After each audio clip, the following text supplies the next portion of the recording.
Pada kesempatan ini saya akan menjelaskan mengenai budaya positif di sekolah. Ya. Apa itu budaya positif? Budaya positif adalah nilai-nilai kebajikan yang sifatnya universal. Dia tidak memandang agama, tidak memandang suku dan ras. Nah, dia berupa keyakinan-keyakinan atau kebiasaan-kebiasaan yang ada di sekolah yang berpihak pada murid agar murid tumbuh dan berkembang menjadi individu yang memiliki karakter profil pelajar Pancasila. Jadi kebiasaan-kebiasaan yang positif yang berpihak pada murid, bukan berpihak pada guru ya, berpihak pada murid. Nah, salah satu caranya untuk bisa membudayakan hal-hal yang positif yaitu dengan disiplin positif. Apa itu disiplin positif? Disiplin positif adalah menumbuhkan karakter tanpa hukuman. Selama ini kan kita menerapkannya hukuman pada siswa. Nah, sebenarnya hukuman itu membuat identitas gagal bagi siswa. Ya, hukuman itu sebenarnya membuat identitas gagal. Jadi harus seperti apa? Yang harus ditekankan di sini adalah menumbuhkan self-disiplin atau disiplin pribadi. Disiplin yang tumbuh dari dirinya sendiri, dari diri siswa itu sendiri. Kenapa dia harus datang tepat waktu? Kenapa harus sholat tepat waktu? Bahkan makan pun harus tepat waktu. Bangun tidur tepat waktu. Itu disiplin pribadi dan hal yang harus tumbuh dari dirinya, bukan karena disuruh oleh kita. Kemudian ada yang namanya teori kontrol dan ada yang namanya nilai-nilai kebajikan. Nanti kita lihat.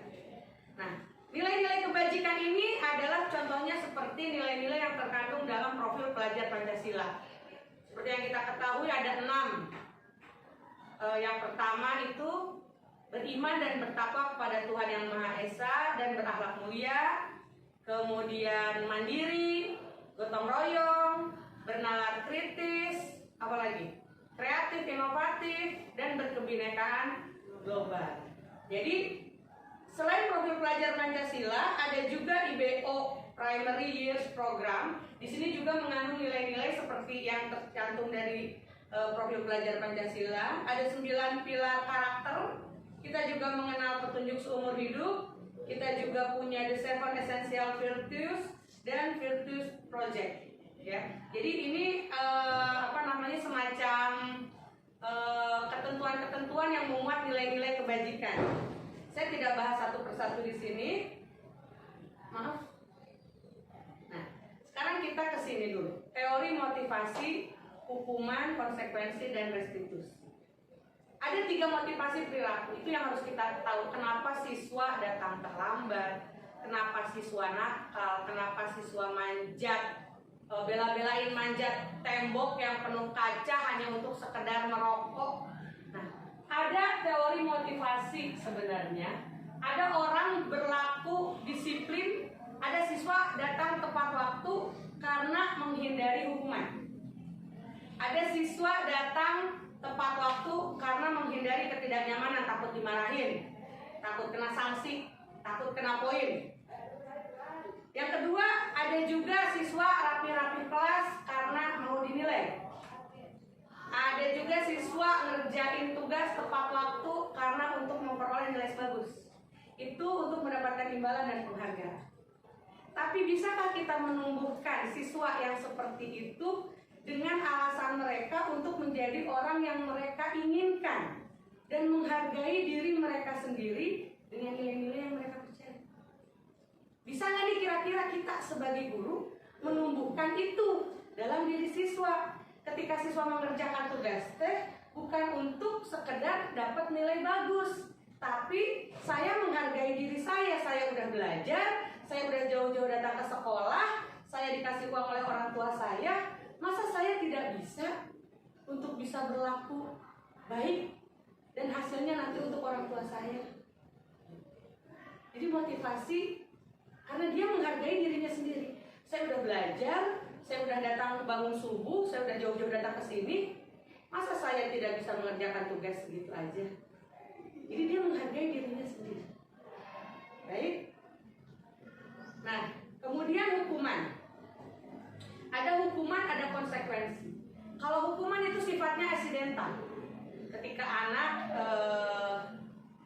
misalnya pakai sepatu putih, kita kelihatan, sepatunya lepasin misalnya, itu hukuman. Tapi kalau konsekuensi itu ada kesepakatan dulu, seperti peraturan sekolah dengan siswa itu ada kesepakatan dulu.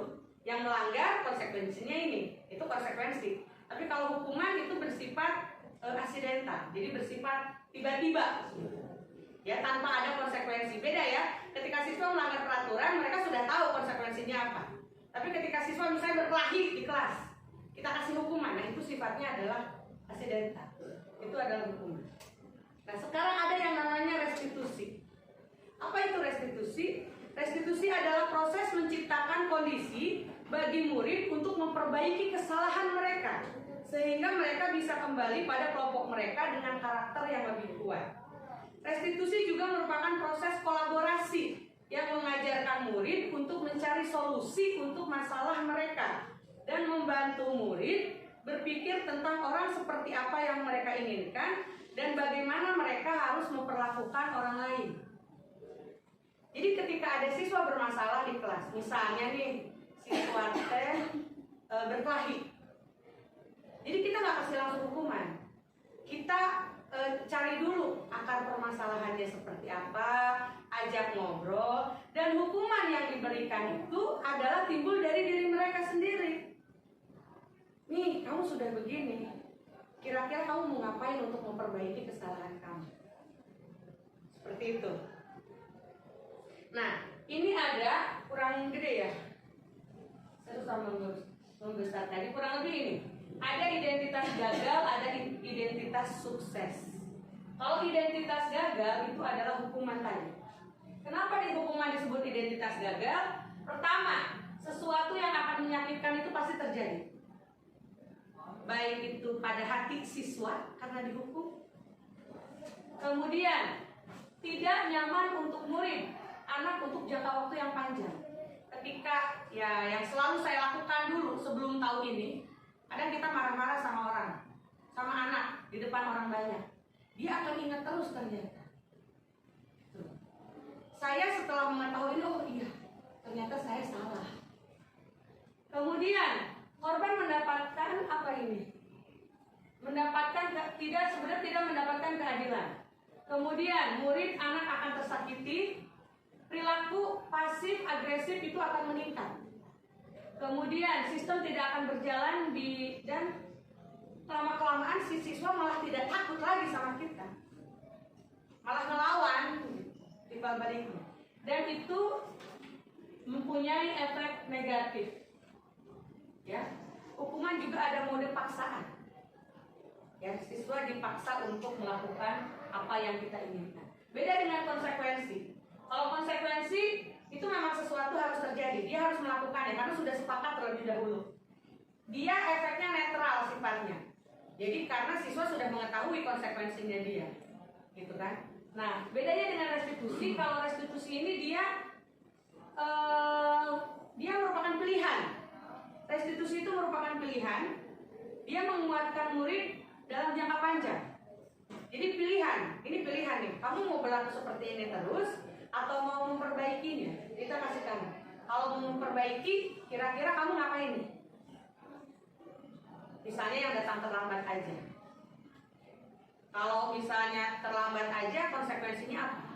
Kan kita berlakukan sistem poin di sekolah ya. Tapi sebelum ke sistem poin tersebut, kita kasih restitusi dulu kan. Anak berubah nggak? Kalau dia bisa berubah, sudah lupakan poinnya. Oh, dia sudah berubah menjadi baik. Kita kasih kesempatan dulu mereka untuk berubah.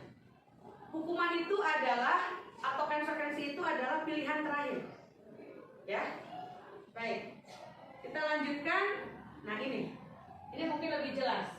Ada hukuman, ada konsekuensi, ada restitusi. Kalau restitusi itu dibuat oleh anak. Kita nawar-menawar nih. Bu, saya mau minta maaf aja. terus kita lihat lagi, emang cukup kamu cuma minta maaf aja. Dia ngajuin lagi, ibu kalau gini keberatan nggak kamu kalau seperti itu? Jadi restitusi itu dari bahasa asingnya itu artinya tawar menawar, nawar-nawarin hukuman nih mau kayak gimana gitu. Adu tawar si anak dengan kita. Anak ngajuin ini, kata kita oh kurang, kira-kira apalagi tambahnya. Kata si anak misalnya terlalu berat, kita pikir terlalu berat untuk si anak, kira-kira kamu bisa nggak gini. Ya itu restitusi. Jadi anak belajar memecahkan masalah. Enggak kalau di konsekuensi anak belajar untuk taat peraturan. Tapi kalau di restitusi anak belajar memecahkan masalah. Masalahnya dia bangun kesianan terus. Yuk gimana caranya biar bangunnya nggak kesianan. Baik. Selanjutnya, nah ini keyakinan kelas. Keyakinan seperti tadi sudah dibilang yaitu nilai-nilai kebajikan universal yang disepakati bersama kita di dalam kelas. Saya sebagai guru, Anda sebagai siswa misalnya. Yuk kita sepakati kira-kira aturan apa nih yang mau dipakai di kelas ini. Saya sudah melaksanakan keyakinan kelas ini kemarin ketika pertama kali saya masuk ke kelas 10.3 sebagai wali kelas. Saya tawarkan ke siswa, yuk mau aturan apa yang diterapkan di sini. Mereka yang membuat aturan, masing-masing satu orang satu aturan, saya bilang gitu. Akhirnya mereka mengajukan aturan-aturan ditulis di selembar kertas. Kemudian saya pisahkan yang sama yang mereka inginkan, saya pilah-pilah. Akhirnya terbentuklah sekitar 14 peraturan saat itu. Pertama, tidak boleh datang terlambat, tidak boleh berisik ketika guru sedang menjelaskan, tidak boleh main HP. Itu datang dari mereka, bukan kita yang ngatur, mereka sendiri. Ini datang dari kalian loh peraturan ini, saya bilang begitu. Ya, saya harap tidak ada yang melanggar. Kemudian peraturan itu kita buat kalimat positifnya. Misalnya, datang terlambat berarti merugi karena ketinggalan pelajaran. Itu keyakinan yang harus mereka yakini. Berisik di kelas berarti tidak menghormati orang lain. Berisik di kelas berarti tidak menghormati guru. Itu keyakinannya. Ya.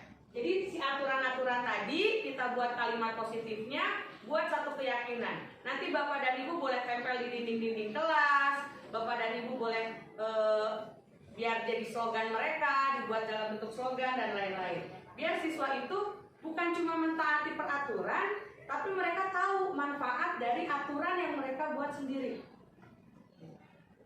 Oke? Kemudian, nah ini 5 kebutuhan dasar manusia. Kita punya 5 kebutuhan dasar, Ibu dan Bapak. Yang pertama, kebutuhan bertahan hidup.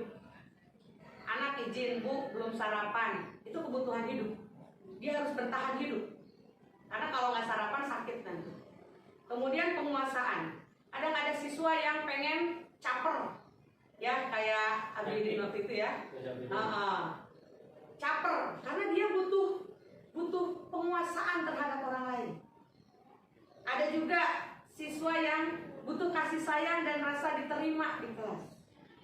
Ada juga yang kesenangan, ayah nusok ngajailan bae baturna, pulpennya dipindah-pindahin, ada kalau lewat kerudungna dijenggut. Itu ditanya kenapa iseng. Itu adalah kebutuhan kesenangan sebenarnya dari dia.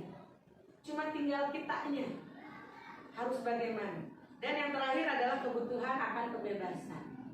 Siswa bebas memilih pelajaran, siswa bebas mau pindah kelas kemana aja, itu sebenarnya suatu kebutuhan mereka. Nah, kita sebagai guru, sebentar, suara saya tidak terdengar. Boleh, saya ada kelas. Ya, boleh. Ya, mohon Pak Ridwan. Baik, ada 5 posisi kontrol guru. Pertama sebagai penghukum, kedua pembuat rasa bersalah, sebagai teman, sebagai pemantau, dan sebagai manajer. Yang biasa kita lakukan sebagai apa sih? Kalau saya biasanya sebagai penghukum, pembuat rasa bersalah, misalnya gini, coba ulah lari butingnya, dan ke ibu dicarekan ke bapak kepala. Jadi akhirnya mereka merasa bersalah. Ternyata itu adalah pembentukan identitas yang gagal. Karena siswa akan merasa, ya ini gara-gara orangnya udah dicarekan. Jadi itu identitas yang salah. Ya, posisi yang salah ketika kita membuat rasa bersalah. Yang positif itu sebagai teman, pemantau, dan manajer. Kita kondisikan posisi kita sebagai teman mereka, ajak ngobrol baik-baik, gimana. Tapi terkadang efek negatifnya ketika kita berlaku sebagai teman adalah mereka nggak lunjak, ya, karena terlalu dekat dengan kita, merasa sama kita direspon aja, tentunya manehna ngelunjak ke kita. Kadang rasa hormatnya menurun. Nah, sebagai pemantau, kita biasanya sebagai pemantau dicatat, kita punya catatan yang terlambat siapa aja, yang tidak mengerjakan tugas siapa aja. Itu sebagai pemantau. Kalau pemantau itu kita bertindak tergantung dari data. Kita mencatat setiap data. Nah, dan posisi kelima sebagai manajer. Disinilah dibutuhkan posisi untuk bisa memanage kelas, memanage anak, ya. Bagaimana posisi manajer itu? Ketika anak mendapatkan masalah, maka berlakukanlah segitiga restitusi. Langkah yang pertama adalah menstabilkan identitas. Ketika anak melakukan kesalahan, kita bisa bilang ke dia, ya udah, setiap orang pasti melakukan kesalahan. Gitu. Yang sudah ya sudah. Ibu juga pernah melakukan kesalahan. Kamu bukan satu-satunya yang pernah melakukan itu. Tapi apakah akan diulang? Gitu. Ya. Kemudian langkah yang kedua adalah validasi tindakan yang salah. Ketika dia berlaku salah, ya ibu tahu kamu tentunya punya alasan kenapa kamu berbuat seperti itu. Bisa juga kita bilang, kira-kira ada nggak sih ada cara yang lain selain kamu melakukan itu? Ya. Kemudian langkah yang ketiga adalah menanyakan keyakinan. Nah, kamu tahu kan kita punya keyakinan kelas? Kira-kira keyakinan apa yang sudah kamu langgar ketika kamu melakukan kesalahan ini? Kemudian setelah itu, ayo solusinya seperti apa? Bareng-bareng. Itu yang namanya segitiga restitusi. Ya, saya harap mudah-mudahan semua guru-guru di sini bisa bertindak seperti ini. Ketika tentunya tidak bisa langsung, tidak bisa benar-benar ternyata siswa diginiin teh belum tentu bisa, ya belum tentu bisa karena kebiasaan yang sudah mendarah daging kan kadang jadi pengaruh kan. Nah, oleh karenanya tapi kita tetap harus mencoba. Hukuman adalah langkah terakhir. Hukuman adalah langkah terakhir. Baik, itu saja yang ingin saya sampaikan. Barangkali ada yang mau ditanyakan atau cukup pemahamannya mengenai budaya positif ini. Mudah-mudahan salah satu hal yang bisa kita lakukan untuk membiasakan positif agar kita bertindak positif, anak juga insya Allah bisa positif terhadap kita. Itu saja dari saya. Terima kasih atas kehadirannya. Wabillahi taufiq wal hidayah. Wassalamualaikum warahmatullahi wabarakatuh.